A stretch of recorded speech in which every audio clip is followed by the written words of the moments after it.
Okay, so I woke up this morning and I realized that there's a lot going on in my head that I haven't really shared with anyone really. And I've had tons of opportunities, Oprah, interviews, to go on a platform and share hardships or just really anything that's going on in my mind. And I really don't think any of that is relevant to getting paid to tell your story. I feel like it's kind of silly. So I'm here honestly just to open myself to others and try to shed a light on if anyone out there has ever gone through hardships or whatever it is, just to put a light on it. And so that person doesn't feel alone, because I really know what that feels like. I haven't honestly shared this openly too as well, because I've always been scared of the judgment and definitely the embarrassment of the whole thing, period, and the skepticism and the cynical people of what and their opinions of what people would actually think. I do think I'm in a place now where I'm a little bit more confident that I can be willing to share openly my thoughts and what I've been through, because I haven't really had that outlet to share completely openly for so long, just scared of judgments, thoughts of other people and what they think or what they may say. And I think it's crucial for my heart and my head to be able to speak openly about it as if anyone else would. Well, the actual conservatorship actually started, I think, 15 to 16 years ago. I was 25 when it started. I was extremely young. I remember a lot of my friends texting me and calling me, and we were extremely close, and they wanted to see me, but by what had happened, I honestly still to this day don't know what really I did, but the punishment of my father, I wasn't able to, see anyone or like anything. And you have to imagine none of it made sense to me. I literally spoke in a British accent to a doctor to prescribe my medication, and 3 days later, there was a swap team in my home, 3 helicopters, and I remember my mom's best friend and my 2 girlfriends. We had a sleepover the night before. They held me down on a gurner, and again, none of it made sense. Literally, the extent of my madness was playing chess with, when it was playing chase with paparazzi, which is still to this day one of the most fun things I ever did about being famous. So I don't know what was so harmful about that. But I remember my mom was sitting on the couch and she said, "We've heard people are coming here today to talk to you. We should probably go, to a hotel or something." And I never really understood what she meant. I didn't believe her. Like, is a lawyer coming here? Who is coming here? Then 4 hours later, there were over 200 paparazzi outside my house videotaping me through a window of an ambulance, holding me down on a gurner. I know now it was all premeditated. A woman introduced the idea to my dad, and my mom actually helped him follow through and made it all happen. It was all basically set up. There was no drugs in my system, no alcohol, nothing. It was pure abuse. And I haven't even really shared even half of it. I think the main thing I do remember when it started was my dad's control. He loved to control everything I did. I remember the first day he said, "I'm Britney Spears and I'm calling the shots." And I'm like, alrighty then. My brother was a football player. My dad was really, really hard on him when he was younger, really abusive. And I think when my mom gave him the idea for the conservatorship and his friend, I think he just really regrouped it and made such a really, really overhauling big deal out of it. And it was just really too much. I remember him always being in the office, and my girlfriend was his assistant, and they would just stay in there all day with the door shut, and I was never ever able to leave or go anywhere. My first job after the 2 weeks of being hospitalized and completely traumatized out of my mind, I did a TV show called How I Met Your Mother, and then I started working on an album called Circus. and started working away right away. All I do remember is I had to do what I was told. I was told I was fat every day. I had to go to the gym. I had to just, and I never remember feeling so demoralized, and just, they made me feel like nothing. And I went along with it because I was scared. I was scared and fearful. I didn't even really do anything. And I had like a swap team and how, like, none of it made sense to me.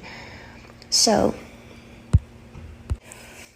since that day, I did probably 4.5 tours. I did an album circus, Femme Fatale, Britney Jean, and Glory.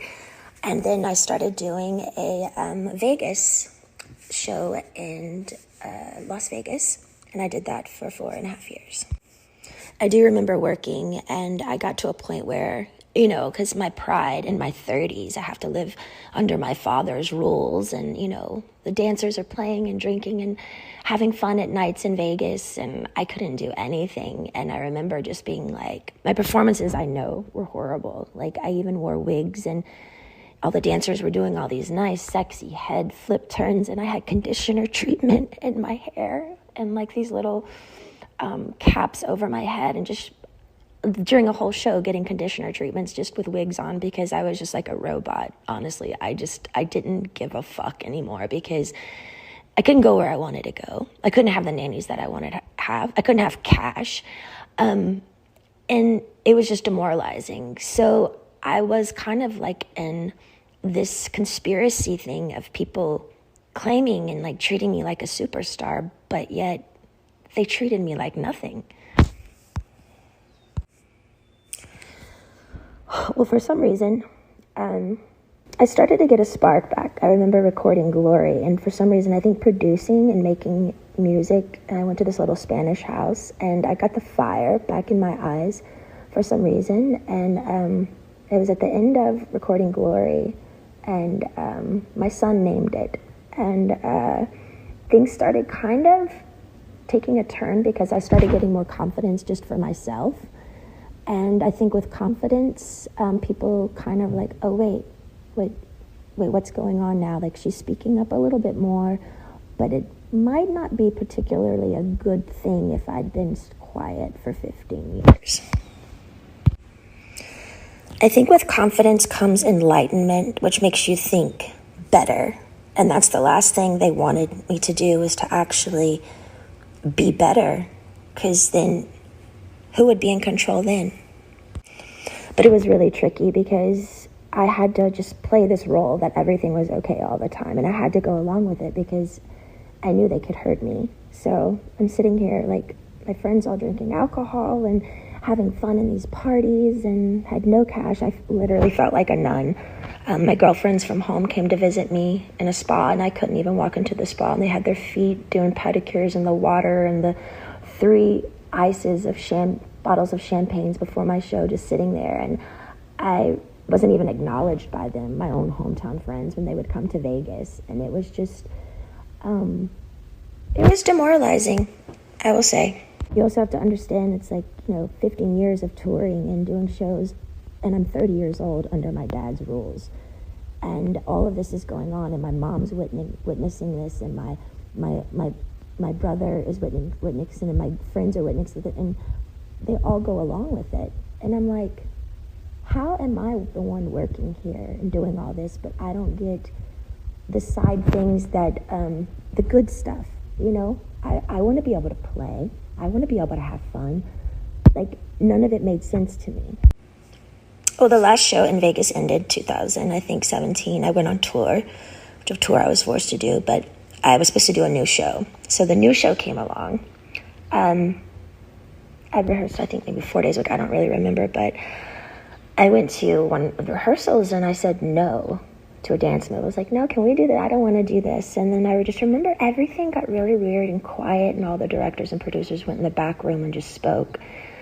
And that was it. And I was like, well, I don't know what's going on. So we all just kind of like, what happened? And then the next day, I was told that I had to be sent away to a facility, and that I was supposed to say on my Instagram the reason why is because my dad is sick and I need treatment, which was, I I didn't want to ever go there. I remember my dad calling me on the phone, and I was crying, and I was like, why are you guys doing this? Like, what?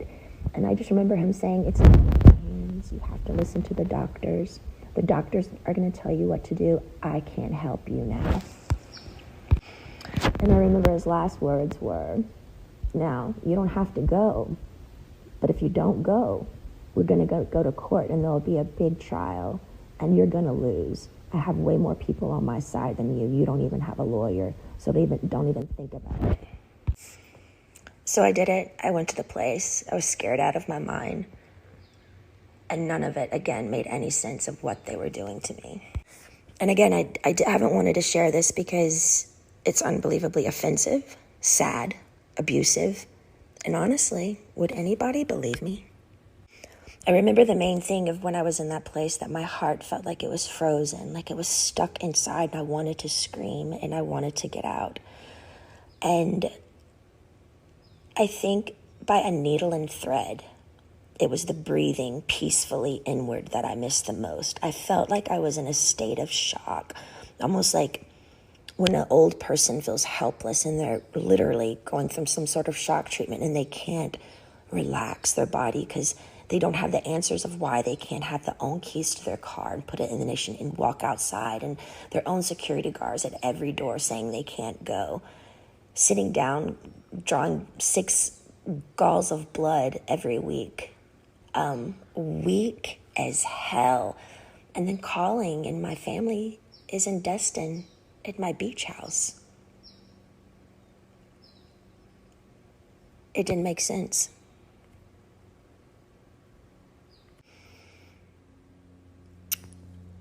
The main thing, I to this day, I kind of stopped believing in God at that time, because I didn't know how they could have 40 people leave my house a day and me work from 8 to 6 at night. Be seen changed every time I changed in the shower. No privacy, no door, nothing. How did they get away with it? And what the fuck did I do to deserve that? I couldn't even smoke cigarettes. People on death row can smoke cigarettes. I missed my AA meetings. Although I was kind of forced to go to AA, and I'm not even an alcoholic, I actually enjoyed it because I thought the people were brilliant. They shared their stories just to share their story, and in a circle of women and men who just are trying to be better people and trying to touch other people. I missed my AA meetings. I couldn't go in. I couldn't have the keys to my car, no cash, no cigarettes, no door for privacy. It changed me, watched me change naked every day. I did work 7 days a week. No weekends were off. They monitored what I ate. From 8 to 6, I work. Sometimes at 9 o'clock, I'd be able to watch a movie. Finally, the owner of the whole facility that I was always texting to try to be able to go somewhere, just get out of the house, that place somehow, he had to let me go because the Free Britney campaign came out. With all the pink t-shirts. I saw it on a lot of the morning shows, and people by word of mouth, and I think just by my fans knowing by heart that something was up. I remember one of the guys were on an interview on the street, and he said, you know what, I could be totally wrong, and if I'm wrong, I'll be really, really embarrassed, and I'll just go have a drink somewhere. He said, but I do feel like they're doing something to her right now, and I'm not surely what it is, but that's what my heart says. But the whole thing that made it really confusing for me is these people are on the street fighting for me, but my sister and my mother aren't doing anything. To me, it was like they secretly, honestly liked me being the bad one, like I was messed up, and they kind of just liked it that way. Otherwise, why weren't they outside my doorstep saying, baby girl, get in the car, let's go? I think that's the main thing that hurt me. I couldn't process how my family went along with it for so long. And I mean, almost half a year, you know? And their only response was, we didn't know. I'm like, I'm on the phone telling you right now, I'm here, please. Eventually, by the grace of God and praying on my knees, I left the place. But I was still scared. I was really, really scared. And from then on, I had support. I needed a lot of support. And I found two really, really great people that would come to my house weekly and just help me with my mind, because I didn't understand all the therapy that I had to do there. But why have therapy when it's forced and in like a militant, almost prison-like way that like is where you're not even all there? None of it made sense. Well, I think my strength grew because I didn't reach out to my dad anymore. And they were playing the game of ball and twist of, she's going to come running back to us because, we've scared her and we're the bosses here. But I didn't. I just stalled and I stalled and I stalled and I stalled. And finally, I think they just knew I wasn't going back. And I finally got a lawyer. A wonderful friend finally got me a lawyer. And he really helped me through it. To me, the thing was, I think the trauma of all of it and just the whole thing together and going down to how much effort and work and heart I put in to what I did when I did work, even down to the details of how many rhinestones are going to be in my costume. And I cared so much. And they literally killed me. They threw me away. That's what I felt like my family threw me away. I was performing for like thousands of people at night in Vegas, the rush of being a performer, the laughter, the joy, the respect. I was shaking over 40 people's hands every night before a show, training weekly, 3 training sessions a week, AA meetings, therapy sessions. My dad literally, I was a machine. I was a fucking machine. Not even human. Almost. It was insane how hard I worked. And the one time I speak up and say no in the rehearsals to a fucking dance move, they got pissed. I feel like the scare tactic and how badly they treated me in the end, I think they thought I was going to come begging back to work again because they thought, I needed them. Because they put me in an ignorant, scared state of mind to make me feel like I needed them.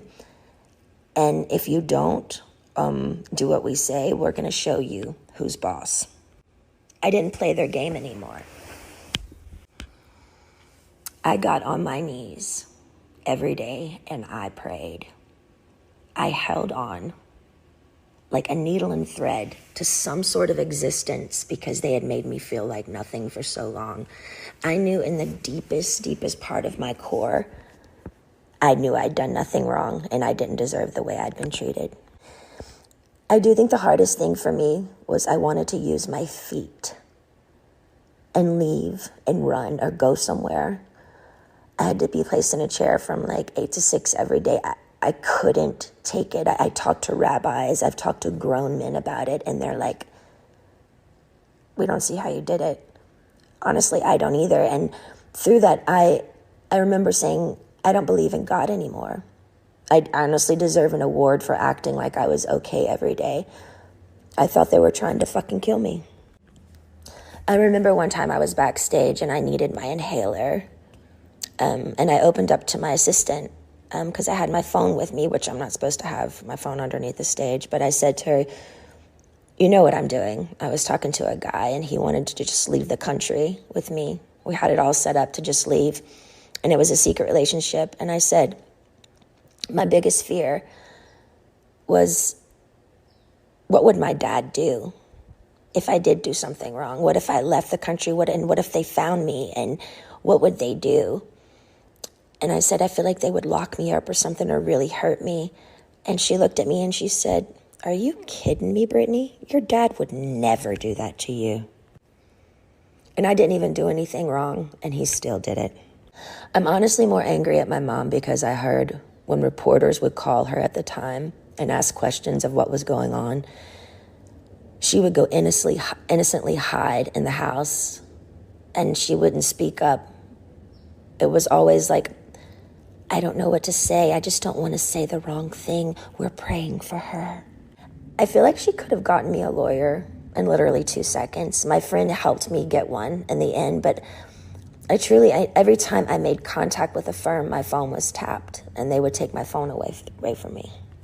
And again, I get nothing out of sharing all of this. I have offers to do interviews with Oprah and so many people, lots of money, but it's insane. I don't want any of it. For me, it's beyond a sit-down, proper interview.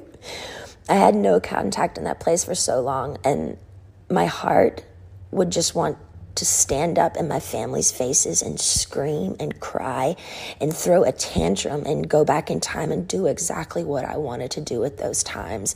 Yeah, and might even spit in their fucking faces. Why? Because the pain my family gave me, sitting me there all day and not being able to use my feet, as they watch their grandchildren run bases to base in a family neighborhood, as if I'm dead or I don't exist, honestly makes me look up and say, how the fuck did they get away with it? How is there a God? Is there a God? Giving 8 galls of blood weekly, not being able to stand up. I was so weak. And my family's at my beach house. I was scared, broken. I'm sharing this because I want people to know I'm only human. I do feel victimized after these experiences, and how can I mend this if I don't talk about it? I have an amazing song right now with one of the most brilliant men of our time, and I'm so grateful.